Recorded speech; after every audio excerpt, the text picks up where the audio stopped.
Assalamualaikum warahmatullahi wabarakatuh.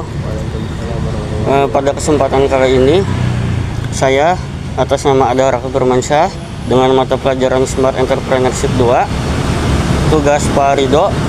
Kali ini saya berbincang dengan founder dari Sitahu. Kang, namanya siapa kalau boleh tahu? Siap, izin M. Alfa Narasidin. M. Alfa Narasidin, salah satu founder dari Sitahu. Kali ini saya ingin mengajukan pertanyaan pada Kang Alpan. Yang pertama adalah, sejak kapan Akang memulai usaha Sitahu ini? Baik, secara simpel aja berarti ya Kang? Ya. Jadi secara singkat, untuk Sitahu ini baru kita mulai di 1 bulan. Dan kebetulan pada tanggal 13 nanti itu kita baru achievement atau 1 bulan operasi Sitahu Purwakarta. Di cabang pertama ini di cabang Jalan Baru Purwakarta. Jadi Sitahu ini baru berjalan selama sebulan ya? Betul. Oke. 1 bulan. Pertanyaan kedua adalah, berapa modal awal yang Akang mulai untuk menjalani usaha ini? Baik. Untuk modal sendiri ini Kang ada untuk kita karena memang kita kan base-nya cukup luas ya dan jangka panjang juga. Jadi modal awal yang kita perlukan itu per satu outlet gerobak kayak gini itu di Rp11.310.000. Nah itu udah mencakup mulai dari gerobak, sewa lapak, operasional, dan juga termasuk kemasan. Karena kita punya kemasan yang unik, jadi kita perlu cetak dalam jumlah banyak. Maka dari itu modal kita agak sedikit melebar gitu. Oke guys, jadi modal yang diperlukan untuk usaha ini adalah Rp11.300.000 all in untuk semua. Betul. Betul ya. Lanjut ke pertanyaan ketiga, kenapa Akang memilih usaha di bidang ini atau bidang makanan? Di bidang kuliner ya. Yes. Nah jadi alasan utamanya karena memang kita lihat ya, hampir seluruh orang atau seluruh lapisan masyarakat ini nggak bisa dipisahkan dari yang namanya makanan atau kuliner. Karena apa? Karena setiap harinya orang-orang perlu makan. Nah, kenapa juga produknya Sitahu? Karena saya lihat tahu ini adalah makanan atau jenis makanan yang sangat mudah diterima. Karena kita juga udah survei, ketika kita menyuguhkan makanan, ketika ngumpul ada tahu dan makanan-makanan lain, 9 dari 10 orang pasti ngambil tahu crispy itu. Nah makanya kita bergerak di bidang tahu crispy, dan kita membawa brand atau value yang dimana tahu crispy ini dijadikan tahu crispy yang next level. Nah, mulai dari racikan, packaging, dan juga pemasarannya. Itu masyarakat. Oke. Jadi salah satu alasan si Akang memilih usaha ini adalah, ya alasannya yang tadi karena memang pasarnya yang luas dan mudah digemari. oke. Lanjut ke pertanyaan keempat, kapan usaha Akang ini mulai balik modal? Balik modal, break even point atau ROI ya. Nah untuk break even point saya rasa di 3 bulan pertama ini bisa cukup balik modal. Karena memang modal kita nggak terlalu besar. Kita cuma di Rp11.310.000 dibandingkan dengan penjualan kita yang cukup juga. Saya rasa di 3 bulan kita sudah BEP atau break even point, balik modal. Oke. Guys, tadi jadi balik modal kurang lebih hanya 3 bulan ya? Betul. Kira-kira. Sekarang lanjut ke pertanyaan kelima, berapa omset yang Bapak Ibu dapat dalam sehari atau sebulan? Bisa dijelaskan? Untuk omset sendiri karena memang kita usaha gerobakan dan juga UMKM seperti ini kan volatile ya, jadi tidak menentu. Kadang rame, kadang sepi. Cuman ada average range atau rentang di antara 300.000 sampai ATH-nya itu kita per hari sampai 680.000-an per hari.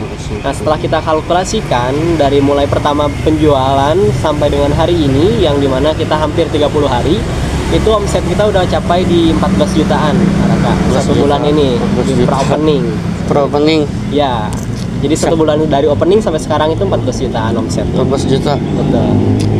Dengar ya guys ya, jadi omsetnya sekarang setelah 1 bulan menjalani usaha ini adalah 14 juta rupiah. Betul, itu omset ya Raka, omset. Itu masih kotor. Ya kotor. Sekarang lanjut ke pertanyaan ke-6, apa tantangan terbesar selama menjalankan usaha ini? Oke, baik. Nah untuk tantangan terbesar sebenarnya karena kita ini nge-build Sitahu ini ada timnya juga ya. Tantangan terbesarnya itu adalah menjaga kekompakan tim, menjaga juga sinergitas seluruh jajaran tim kita, supaya bisa mengembangkan usaha ini dengan visi atau tujuan kita yang satu, yaitu supaya si tahu ini berkembang. Nah, setelahnya mungkin seperti tantangan-tantangan jalanan itu tidak terlalu berat, Araka, karena memang itu faktor yang cukup sudah kita antisipasi sebelumnya. Oke. Jadi tantangannya adalah menjaga sinergitas tim kita. Gitu. Oke. Sekarang lanjut ke pertanyaan ketujuh. Bagaimana cara Akang menghadapi persaingan di sekitar usaha Akang ini? Boleh. Itu menarik ya pertanyaannya, Araka. Untuk persaingan pasar khususnya di tahu crispy, karena memang kita ada kompetitor yang dekat juga ya, kurang lebih 100 meter di sini ada tukang tahu crispy, lalu 500 meter ada lagi tahu crispy. Nah, apa cara saya atau cara tim kita membuat persaingan ini secara sehat, yaitu dengan menaikkan value brand kita tadi, Araka. Mulai dari kemasannya, kita menggunakan kemasan yang proper, branding yang kuat, dan juga sosial media yang kita gencar. Kita endorse beberapa konten kreator, kita push marketingnya, dan kita juga tingkatin kualitas produknya. Jadi kita ngambil untung kecil tapi dengan kualitas yang naik gitu. Sangat-sangat bijak keputusan dari si Akang ini ya. Sekarang lanjut ke pertanyaan 8.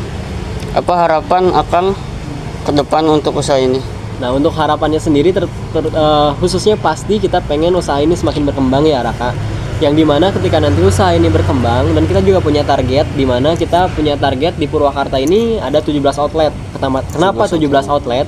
Karena di Purwakarta kan ada 17 kecamatan. Jadi target kita per satu kecamatan itu ada satu outlet setahu.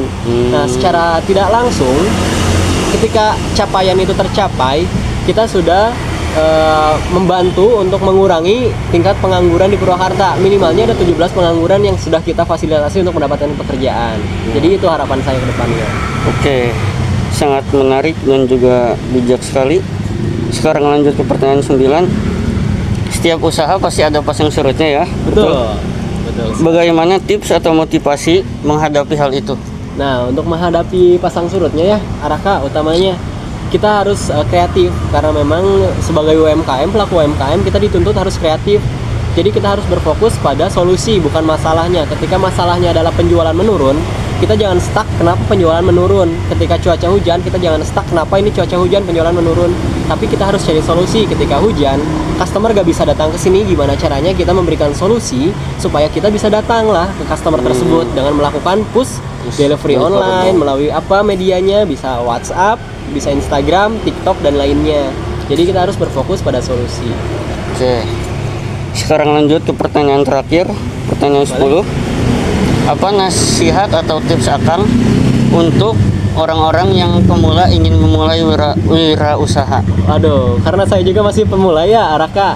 Mungkin tipsnya kalau dari saya, ketika mau mulai usaha, jangan mulai aja dulu, tapi harus ada dasar. Harus ada dasar. Betul. Salah satu kutipan saran dan tips yang sangat bagus dari Akang Alpan. Sekian dari saya, Pak Rido. Maaf bila ada kekurangan. Terima kasih Kang Alpan. Terima kasih sudah kembali, mewawancara. Kak. Guys, jangan lupa mampir ke Sitahu. Siap.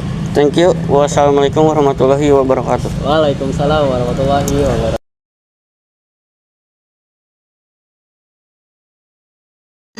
Halo, perkenalkan nama saya Zara Nereni Ade. Di sini saya akan mewawancarai UMKM yang ada di sekitar rumah saya.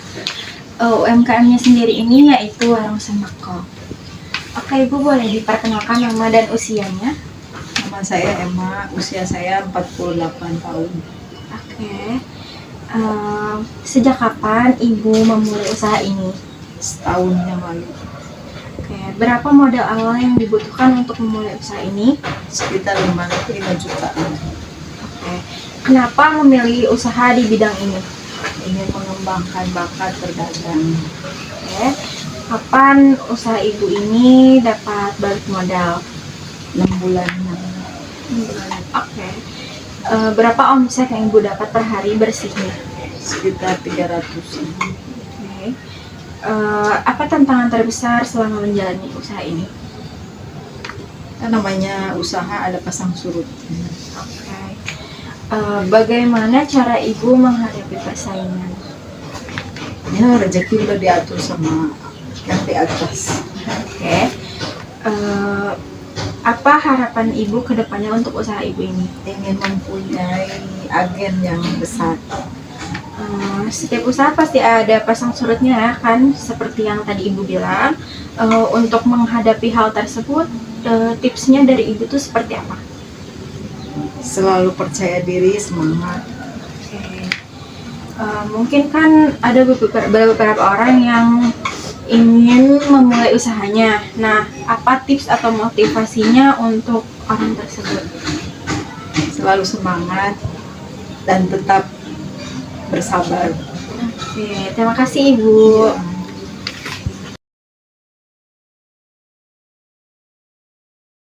Baik, di sini saya akan mewawancarai UMKM di daerah saya. Boleh perkenalkan nama dan usianya berapa? Ya, perkenalkan nama saya Umi Fatiha, usia 22 tahun. Sejak kapan kakak memulai usaha ini? Saya memulai usaha ini sekitar bulan Mei 2025 dan mungkin baru beberapa bulan saya menjalankan usaha ini. Berapa modal yang dibutuhkan untuk membuat usaha ini? Modal yang saya keluarkan untuk memulai usaha ini sekitar 600.000 dan itu untuk membeli produk, untuk stok dan packaging dan lain sebagainya. Kenapa memilih usaha di bidang ini? Saya melihat hijab ini bukan sekedar kebutuhan, melainkan juga sebagai jati diri. Usaha kakak mulai balik modal? Alhamdulillah sekitar 1,5 bulan itu sudah balik modal. Cepat ya kak, berarti ya? Iya, alhamdulillah. Berapa omset yang kakak dapetin dari usaha ini? Omset rata-rata yang saya dapatkan selama 1 minggu itu sekitar 400.000. Itu kadang lebih, kadang bisa kurang juga. Apa tantangan terbesar selama menjalankan usaha ini? Tantangan terbesarnya adalah membangun brand awareness di tengah banyaknya brand-brand baru yang bermunculan. Bagaimana cara menghadapi pesaing di luar sana bagi kakak? Dalam dunia bisnis, persaingan itu pasti ada. Nah, dengan begitu saya harus fokus terhadap kualitas produk, pelayanan yang ramah, dan mempertahankan nilai dari brand ini sendiri. Apa harapan kakak untuk usaha ke depannya? Harapan saya, brand hijab ini dapat menjadi brand yang favorit bagi para remaja Indonesia, dan saya juga pengen punya store offline agar yang memang tidak bisa berbelanja secara offline itu bisa datang ke store offline-nya. Setiap usaha pasti ada kesulitannya kak. Bagaimana tips atau motivasi untuk menghadapi hal tersebut? Oke, yang penting itu jangan mudah menyerah dan selalu konsisten untuk melakukan promosi dan lain sebagainya, karena pasang surut dalam dunia bisnis itu pasti ada. Terakhir buat kakak, apa nasihat pada orang yang ingin berniat berwirausaha? Ya, untuk yang ingin memulai usaha, jangan menunda-nunda usaha itu, jangan menunda niatnya, mulai saja dulu, jangan takut gagal, jangan takut nggak bisa. Memulai bisnis dari nol itu bukan hal yang mudah dan tentunya banyak rintangan. Jadi mulai aja dulu, jangan takut nanti nggak ada yang beli atau gagal. Dan harus percaya diri ya. Baik, terima kasih sudah menyempatkan waktu buat wawancara hari ini. Untuk teman-teman yang ingin atau sedang memulai usaha seperti Kak Umi, harus berani mengambil resiko, jangan mudah nyerah. Sekian dari saya, terima kasih.